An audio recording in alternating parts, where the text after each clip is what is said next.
빌립보서 3장 1절에서 9절 말씀입니다. 1절에서 9절을 교독을 하겠습니다. 제가 먼저 빌립보서 3장 1절을 읽도록 하겠습니다. 끝으로 나의 형제들아, 주 안에서 기뻐하라. 너희에게 같은 말을 쓰는 것이 내게는 수고로움이 없고 너희에게는 안전하니라.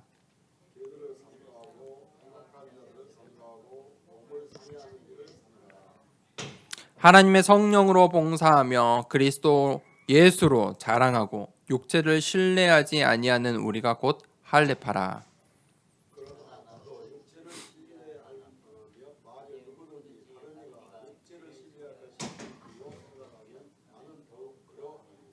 나는 8일 만에 할례를 받고 이스라엘 족속이요 베냐민 지파요 히브리인 중에 히브리인이요 율법으로는 바리새인이요.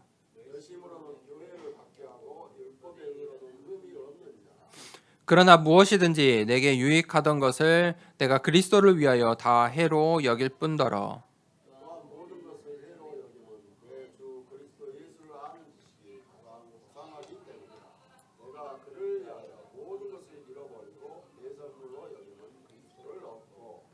십 9절 말씀 함께 읽겠습니다. 그 안에서 발견되려 함이니 내가 가진 의는 율법에서 난 것이 아니요 오직 그리스도를 믿는 믿음으로 말미암는 것이니 곧 믿음으로 하나님께로부터 난 의라.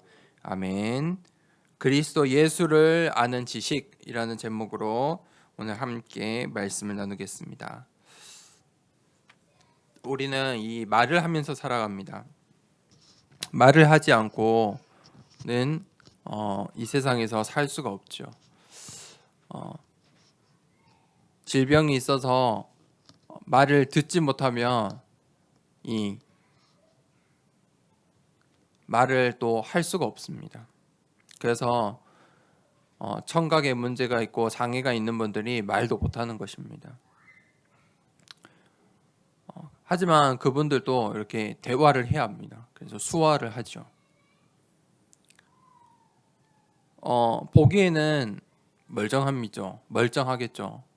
사지도 멀쩡하고 행동도 정상인처럼 멀쩡한데 무엇이 다릅니까? 듣지 못하고 말을 못해요. 굉장히 답답하겠죠. 말이라는 것이 굉장히 중요하죠. 그런데 사람들의 말이 있어요. 그 말들이 사람들의 말들이 모이면요 소문이 돼요. 그것들이 우리를 괴롭히죠. 또 그 사람들의 말을 이 사람들을 설득시키려고 글을 써요. 또 그것들이 모여서 이제 문화가 돼요. 사상이 돼요. 그런데 그것들은 우리 인생의 답이 될 수가 없어요. 창세기 3장, 6장, 11장에 이미 사람들이 네피림, 바벨탑 시대에 그것들을 겪었어요. 나의 것, 우리의 말들로 구원받을 수 없음을 이미 성경은 말하고 있지요. 결국 그것들은 전부 이 사람의 말들은 우리에게 상처를 줘요. 그런데 우리가 조심하고 속지 말아야 될 것은 나의 말이에요. 사람들의 말보다 나의 말이 속지 않아야 돼요. 사람들이 이 나의 말 때문에 우울증이 걸려요. 혼란에 빠져요. 망상에 빠지고요. 허상에 빠지고 중독에 빠져요. 그것들은 다른 사람들의 말이 아니에요. 나의 말이에요. 나의 말 속에 갇히는 거예요. 무슨 말이냐? 세상의 말, 사람의 말, 나의 말은 하나님을 모르게 해요. 하나님의 말씀을 듣지 못하도록 해요. 다른 것들로 가득 차게 해요. 그래서 하나님 말씀만 모르게 해요. 하나님 말씀만 듣지 않도록 해요. 예배 시간에만 졸리게 하고, 예배 시간에만 다른 생각이 들고, 예배 시간만 되면 걱정이 들고, 그게 이 세상의 말, 나의 말이에요. 우리가 거기에 속으면 안 돼요. 우리가 어떤 말을 따라가야 합니까? 이 땅의 것, 세상의 사람들의 나의 말이 아니라 하늘의 것, 하나님의 말씀을 따라가야 돼요. 하나님의 말씀은 창세기 1장 1절에서 3절에 창조의 말씀이에요. 하나님의 말씀은 알파와 오메가다. 시작이고 끝이에요. 무에서 유를 만드시는 창조의 말씀이세요. 요한복음 1장 1절에서 4절에 태초에 하나님의 말씀이 있었어요. 1장 14절에 그 말씀이 육신을 입고 오셨어요. 그게 바로 예수 그리스도예요. 그 하나님의 말씀, 예수 그리스도의 말씀이 히브리서 4장 12절에 우리의 뼈와 관절과 혼과 영혼을 쪼개요. 살아있는 말씀이에요. 활력이 있어요. 생명력이 있는 말씀이에요. 하나님의 말씀은요, 살아있어요. 에스겔서 37장 1절에서 11절에 마른 뼈들을 살리는 능력이 있어요.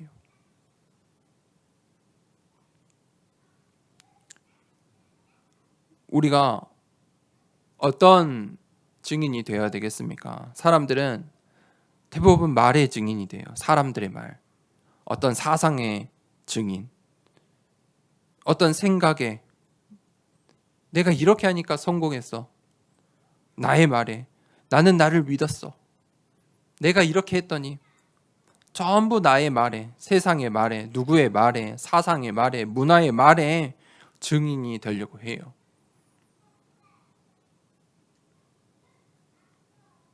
그렇게 성공하려고 해요. 그런데요, 그걸로는 생명을 살릴 수가 없어요. 우리는 하나님의 말씀의 증인이 되어야 돼요. 그러기 위해서 교회가 있는 거예요. 그러기 위해서 오늘 예배를 드리는 것이지. 하나님의 말씀은 성삼위 하나님을 알게 하고 보호자의 배경을 보게 하고 그것의 증인이 되게 해요. 우리가 어떻게 이 증인의 축복을 받을 수 있을까요? 오늘 빌립보서 3장 1절에서 9절 말씀에 그리스도 예수를 아는 지식. 첫 번째 대지에 주 안에서 기뻐하라. 1절의 끝으로 나의 형제들아 주 안에서 기뻐하라. 너희에게 같은 말을 쓰는 것이 내게는 수고로움이 없고 너희에게는 안전하니라. 나의 형제들아 주 안에서 기뻐하라. 이렇게 이제 편지를 마무리하는 거예요. 오늘 빌립보서는 짧죠. 4장까지 있어요. 이제 이 마지막 말을 하는 거예요. 끝으로 나의 형제들아 주 안에서 기뻐하라. 기쁨이 무엇일까요? 빌립보서에 기뻐하라고 계속 이야기하죠. 하나님의 기쁘신 뜻, 주 안에서 기뻐하라. 이렇게 기쁨을 19번이나 이야기했어요. 그래서 신학자들은 빌립보서를 기쁨의 서신이다. 기쁘다라는 말이 무슨 말입니까?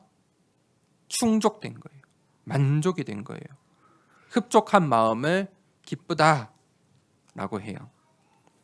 여러분, 오늘 말씀을 듣는 나는 도대체 언제 기쁩니까?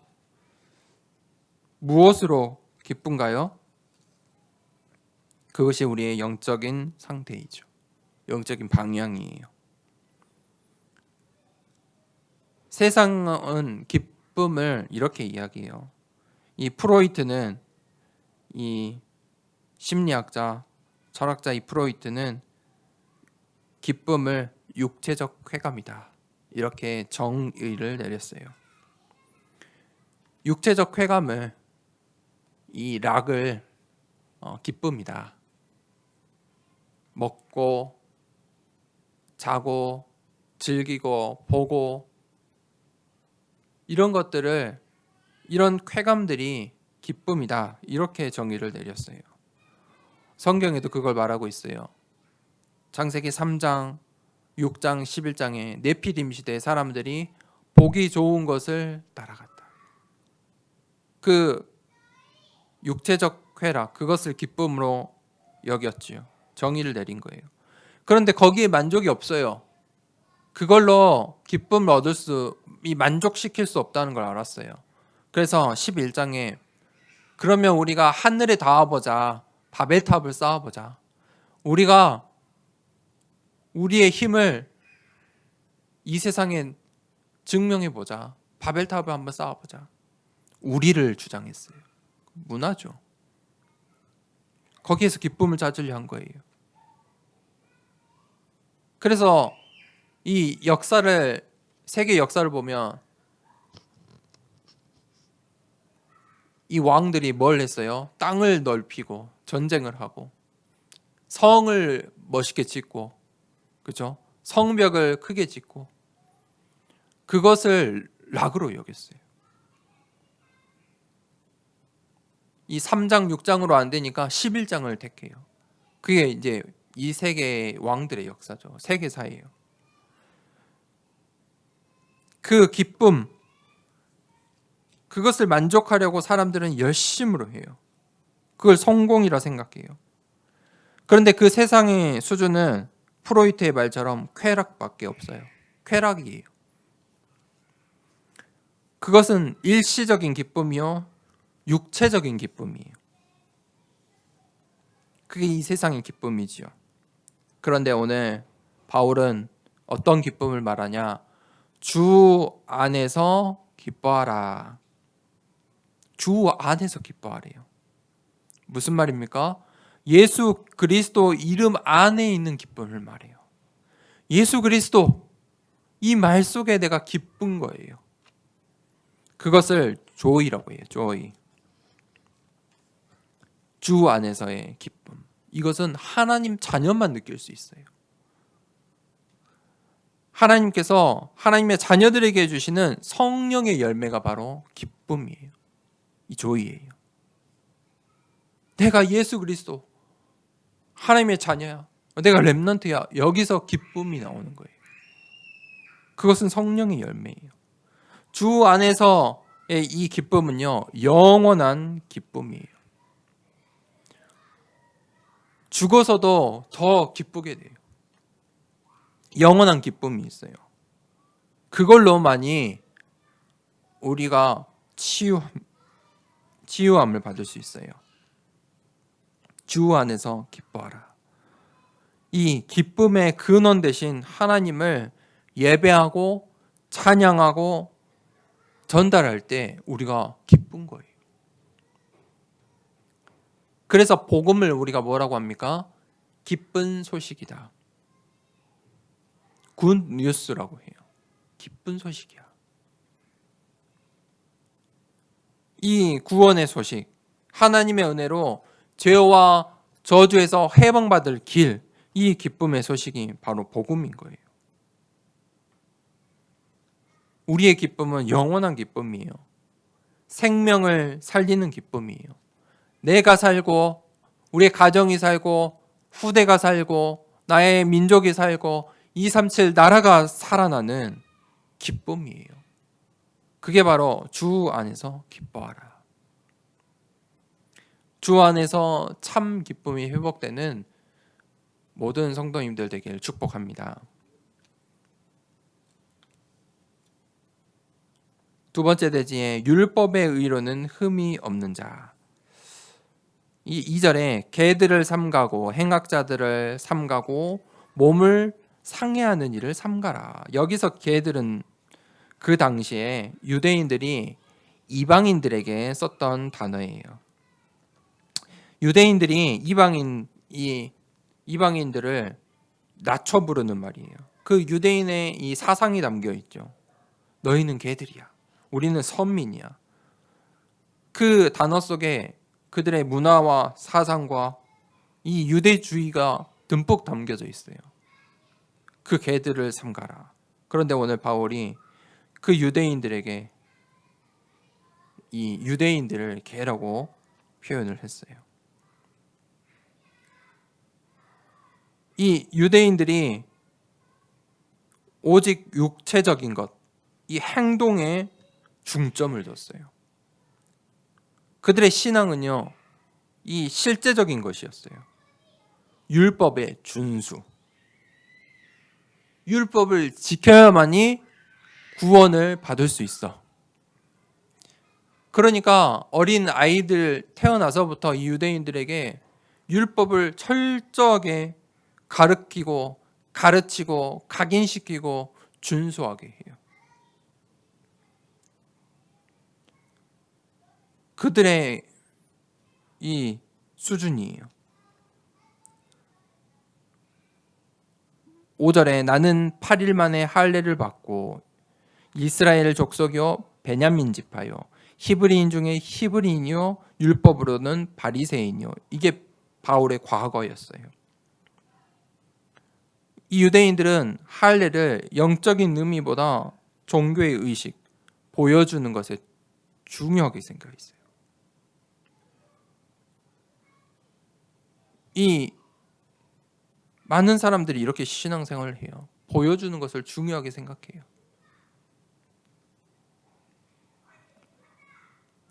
바울은 이 다윗 왕의 이 충신이었던 베냐민 지파, 이 왕족의 가장 중요한 가까이에 있는 그 베냐민 지파의 혈통이었어요.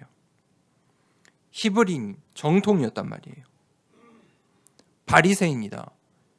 그 유대인 이 율법을 가르칠 만한 바리새인 교사, 이 율법의 교사 바리새인이었다.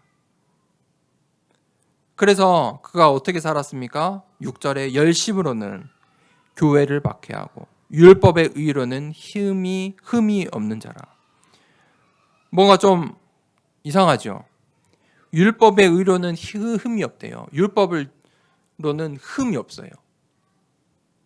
유대인들이 봤을 때 아주 훌륭한 유대인, 바리새인 중에 바리새인, 그게 바울이었어요. 그런데 그가 열심으로 뭘 했어요?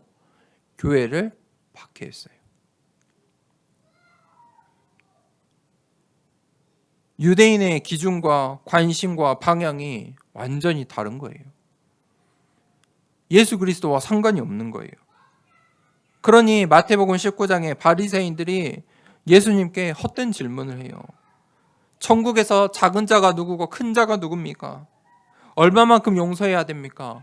이혼을 해도 됩니까? 이걸 해도 됩니까? 그게 유대인들의 수준이에요.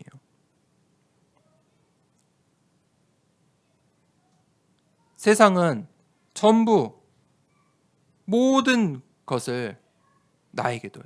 모든 기준을 내 이익에 둬요. 그게 종교인이에요. 그게 오늘 유대인이었어요. 아니, 이 교회가 나에게 도움이 안 되니까. 저 사람은 나에게 도움이 안 되니까. 전부 나에게 이익이 되면 하고 이익이 되지 않으면 쳐다도 보지 않아요.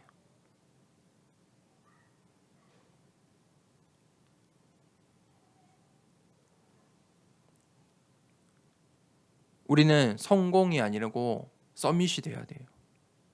완전히 다른 거예요. 세상 사람들은 이익을 극대화하고 이 일시적인 기쁨과 육체적인 기쁨을 위해서 성공하려고 해요. 복음은요, 나의 유익과 나의 것과 상관없이 헌신하는 게 복음이에요. 그래서 하나님께서 전도와 선교를 기뻐하세요. 복음 때문에 나에게 손해가 올지라도 복음을 선택하는 거예요. 그런데 오늘날 많은 교회들이 유대인들처럼 성공을 이야기해요. 개인의 성공을, 또 교회의 성공을 이야기해요. 그것들을 설교해요. 하나님 말씀이 아니죠. 설교하는 거예요.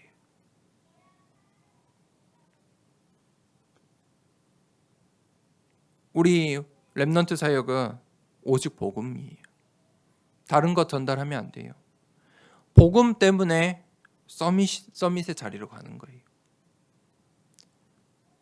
너가 어디에 있든지 누구를 만나든지 무슨 일을 하든지 서밋의 자리로 가. 성공이 아니에요. 이 세상의 방정식대로 정해진 대로 성공의 자리 딱 1, 2, 3, 4가 아니에요. 어느 곳에 있든지 누구를 만나든지 무슨 일을 하든지 서밋의 자리에 가면 되는 거예요. 복음 때문에. 이스라엘이 이것을 놓치니까 노예가 됐어요. 이스라엘이 이거 놓치고 포로로, 속국으로, 유랑민족이 된 거예요. 그래서 하나님께서 이 유대인들을 전 세계로 흩으셨어요. 3절에 하나님의 성령으로 봉사하며 그리스도 예수로 자랑하고 육체를 신뢰하지 아니하는 우리가 곧 할례파라. 서밋은 성령의 인도를 받아요. 그러니 자랑할 게 무엇이냐? 나의 것 우리가 없어요. 예수 그리스도만 자랑하는 거예요. 그게 바울의 이 서밋 바울의 고백이에요.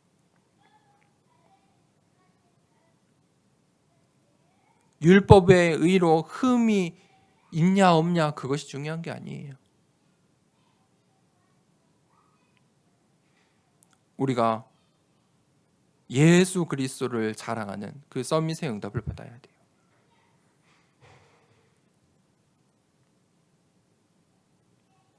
어디에 있든지 누구를 만나든 무슨 일을 하든 예수 그리스도를 기쁨으로 자랑할 수 있고 성령에 봉사하며 인도받는 그 서밋의 응답을 받아야 돼요. 그래야 우리의 후대를 살리고 교회를 살리고 내 민족을 살리고 237을 살릴 수 있어요.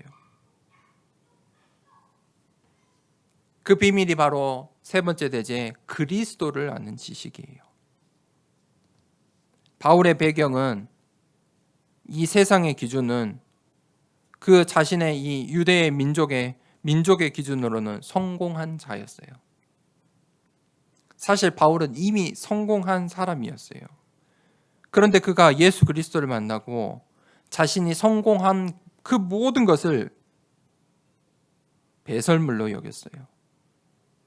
그게 7절, 8절이에요. 그러나 무엇이든지 내게 유익하던 것을 내가 그리스도를 위하여 다 해로 여길 뿐더러 또한 모든 것을 해로 여김은 내 주 그리스도 예수를 아는 지식이 가장 고상하기 때문이라. 내가 그를 위하여 모든 것을 잃어버리고 배설물로 여김은 그리스도를 얻고. 바울이 실제로 유대인 중에 성공한 유대인이면서도 로마의 시민권을 가진 시민권자였어요. 우리가 한국 땅에 살고 있지만 한국 땅에 살면서 이 미국의 시민권을 갖고 있으면 또 달라요. 만약에 한국에 전쟁이 나요. 그래서는 안 되겠지만 전쟁이 나면 한국에 있는 미국 시민권자들이 가장 먼저 보호를 받아요. 그만큼 미국 사람이 대단하다 이 말이 아니고 미국이라는 강대국이 가진 그 시민권의 특혜들이 있어요. 가장 먼저 한국을 빠져나가게 될 거예요. 그런데 그 미국과 비교할 수 없는 게 로마였어요. 로마의 시민권. 이것은요, 사람들이 이것을 얻으려고 살려고 그 당시에 몸부림을 쳤어요. 근데 바울은 그걸 가지고 있었어요. 바울이 복음을 전하면서 억울한 누명을 쓰고 사람들이 바울을 잡으려 하고 위협에 무리쓸 때 로마 시민권을 언제든지 사용할 수 있었어요. 그런데 그는 그 로마 시민권을 늘 사용하지 않았죠. 그 특혜를 사용하지 않았어요. 결국 언제 사용했어요? 로마로 가야 할 때에. 오늘 이 로마의 감옥에 가기 위해서 로마 시민권을 쓴 거예요. 7절에 그리스도를 위하여 모든 것을 해로 여긴다. 자신이 가진 그 특혜, 성공한 것, 그 로마 시민권도 그리스도를 위하여 해로 여긴 거예요. 무슨 말입니까? 나의 유익, 우리 교회의 이익이 아니고 복음 때문에 내 것도 우리 것도 포기할 수 있는 거예요. 237 나라와 세계 복음화를 위해서, 우리 렘넌트 운동을 위해서, 우리가 기도하고 있는 나의 민족을 위해서, 선교를 위해서 포기할 수 있는 거예요. 그게 바울의 고백이었어요. 바울의 그게 진실한 고백이었어요. 그게 바울의 수준이에요. 성공을 넘어선 거예요. 그게 바로 서밋이에요. 요셉이 총리를, 한 애굽이라는 강대국의 총리를 수단으로 여겼어요.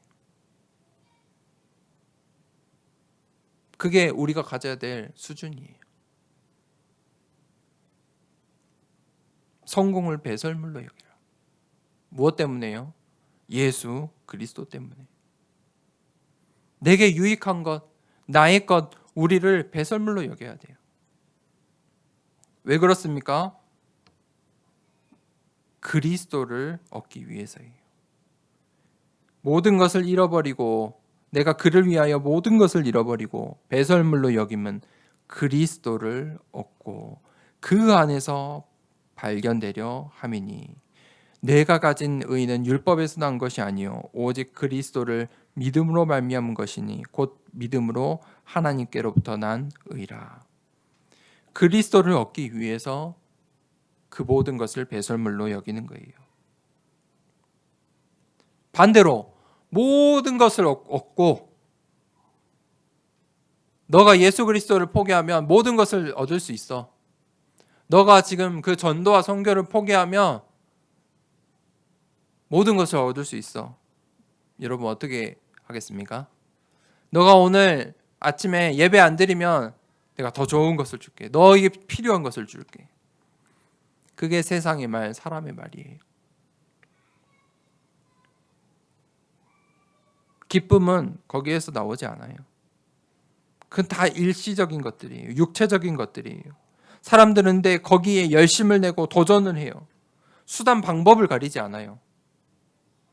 참 기쁨과 평안은 어디에 있냐? 주 안에 있어요. 예수 그리스도 안에 있어요. 그리스도를 믿음으로 나와요. 하나님의 의 가운데 있어요. 하나님이 주시는 기쁨이 참된 기쁨이고 영원한 기쁨이에요. 그것만이 24고 25의 기쁨이에요. 기쁨은 이 땅에 없어요. 땅의 것들은 잠시 잠깐들이에요. 기쁨은 하늘에 있는 거예요. 그것이 바로 예수 그리스도 안에 있는 축복이에요. 그 예수 그리스도를 아는 지식이 가장 고상하다. 이것을 당대 성공한 인물인, 세상의 기준으로 성공한 인물, 교사 중에, 율법의 교사 중인 교사인 이 바울이 고백한 거예요. 내가 아는 모든 지식, 그것보다 예수 그리스도를 아는 이 지식이 가장 고상하다.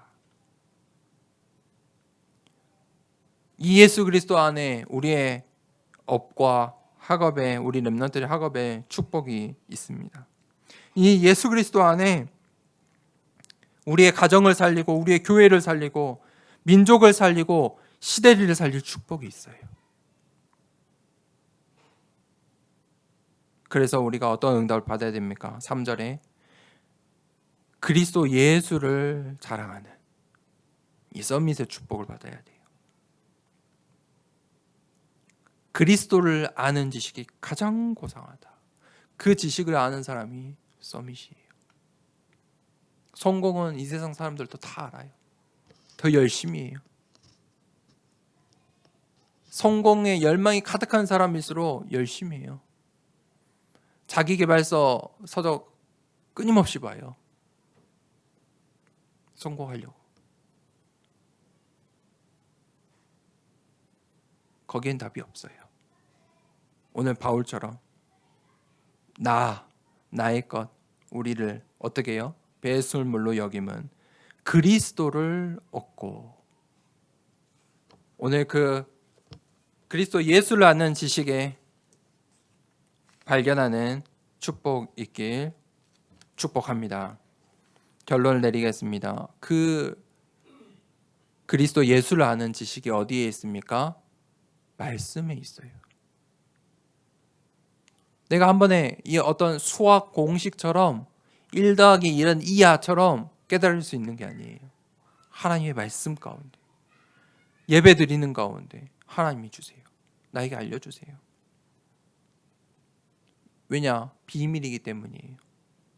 영적인 거기 때문이에요. 그래서 우리가 말씀을 듣는 거예요. 그 말씀에는 흐름이 있어요. 그 흐름들이 나에게 각인이 돼요. 그러면 결국 그 말씀이 성취가 돼요. 이 하나님의 말씀은 어떤 말씀입니까? 사도행전 1장 1절에 예수 그리스도, 3절에 하나님 나라의 일들, 8절에 성령의 역사, 그것을 말하고 있어요. 성삼위 하나님께서 보좌의 배경을 가지고 증인들을 세우시고 역사하세요. 그 속에 24, 25 영원이라는 게 보이는 거예요. 그게 하나님 말씀이에요. 우리가 그것을 붙잡고 기도하는 거예요. 그 기도 속에만인 평안이 있어요. 기도를 하는데 슬프고 분하고 억울하고 의심이 든다면 그건 잘못된 기도예요. 기도가 아니에요. 그 실제로 많은 교회들이 교회를 아직도 그렇게 가르쳐요. 제가 이 신학교에서 공부할 때 신학교는 이 한 강의실, 2개의 강의실 정도를 이렇게 기도실로 만들어 놨거든요. 기도실 가면요, 기쁘게 찬양하고 막 기쁨의 기도가 없어요. 전부 20대인데 뭐 그렇게 슬픈지 다 울고 있어요. 잘못된 기도하고 있는 거예요. 기도는 평안이에요. 393 기도하는데 여러분 어떤 마음이 듭니까? 평안함이 있으십니까? 그 기도하라는 거예요. 그때 내가 누군지 알게 돼요. 내가 어떤 존재인지 알게 돼요. 그것에 집중할 때 하나님께서 주시는 힘, 오력이 나와요. 그때 내가 치유받고 우리의 가정이 치유받고 우리의 현장이 치유돼요. 교회를 살리게 돼요. 그 보좌의 축복들이 임하게 돼요. 시공간을 초월한 능력들이 역사하게 돼요. 그게 기도의 능력이에요. 그러면 그때부터 전도자가 돼요. 전도의 응답이 따라와요. 내가 그 하나님과 함께하는 그 비밀을 가지고 말씀을 붙잡고 기도를 누리고 있을 때 제자를 살리게 돼요. 제자를 세우게 돼요. 누구를 통해서요? 나를 통해서. 그게 하나님의 방법이에요. 교회를 살리게 돼요. 현장에 빛으로 서게 돼요. 또 이 언약을 붙잡은 자에게 빛의 경제의 축복을 주세요. 그게 하나님의 방법이에요. 그리스도를 아는 지식이 가장 고상하다. 오늘 그리스도 예수를 아는 지식을 사모하고 깨닫고 발견하는 한 주간 되길 우리 이 시간에 함께 기도합시다. 하나님, 사람의 말, 세상의 말, 나의 말에 속지 않고 하나님의 말씀 듣길 원합니다. 그리스도 예수 안에 있는 그 지식, 하나님 예수 그리스도 그 답을 가지고 모든 것을 배설물로 여기고 하나님 나라와 그의 의를 위하여 말씀, 기도, 전도 속에 있는 여정 가게 해달라고 이 시간에 말씀을 붙잡고 함께 기도하도록 하겠습니다. 하나님 아버지 감사합니다.